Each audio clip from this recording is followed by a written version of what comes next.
When it comes to getting gardening advice, garden centres are the first stop for most people, and if you live south of the river, Waldecks Melville is probably your first stop. It's been servicing the southern corridor with quality plants and horticultural advice for over 30 years. It's the perfect place to stop in for some water-wise gardening advice. Everyone is growing edible plants at home again. It's the hottest trend around. And whilst they're usually exotic, there are some amazing native food plants for those of us wanting to stay native in the backyard. John's the manager here at Waldecks in Melville. Mate, how you going? Good, thanks, Trevor. Hey, listen, I've just got my hands on a couple of these fantastic native limes. They're sensational. There's a whole collection. There is a whole collection. One of my favourites is the rainforest pearl. And you slice it open. It's a beautiful, fragrant skin with a nice red look. Slice it open for a nice, pearly, lush, zesty, limey flavour. What do you use them for? You actually put it over your fish or use it as a marmalade. OK. Or pop it a slice of it in a G&T. Oh, now that's a plan. I'll tell you what, do they do well in pots? They do well in pots and in the ground, a bit of dapple sunlight or full sun. All right, I've got a plan. I'm going to do this.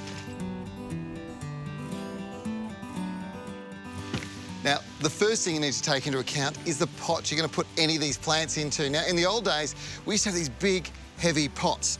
They were ceramic or clay or terracotta that were just so heavy to use. But nowadays, you have this. Now, these are ultralight pots. They're made of fiberglass and they are so incredibly durable. Best of all, the finishes are completely unique.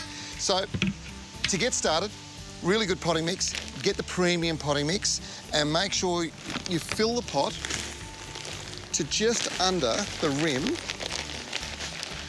And then when it comes to your beautiful native lime going into the soil, you just want it to go right in the middle. And this is going to get it off to the best possible start. So you just dig a hole in.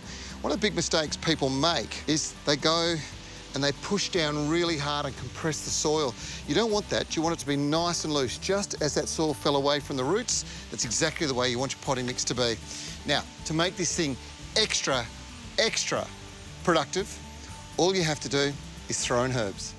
For improved productivity and visual appeal, why not add herbs to the pot to fill it out? Waldecks grow their own, and mass planted you'll get an incredible amount of productivity from a single pot. The soil we're using, well, it's premium grade and will sustain them and the tree for some time. But for the best results, feed with a liquid plant food. Ideally, something organically based. Their home brand is actually based on an old-fashioned soil tonic and fertiliser, molasses. In fact, this is brilliant if you have the age-old tomato problem of nematodes killing your plants off suddenly in the peak of summer. The molasses actually burns them out of the soil. And of course, remember, if you're using pots, you can control the watering easily. So feature plants like these beautiful princess lilies are incredibly water-wise, and in a pot, in good quality soil, they perform beautifully using less water. In fact, a weekly watering by hand is all they need. And where do you find all these beautiful garden treasures? Well, it is at your local Waldecks store. This is Waldecks Melville. There are 4 Waldecks stores across the metro area.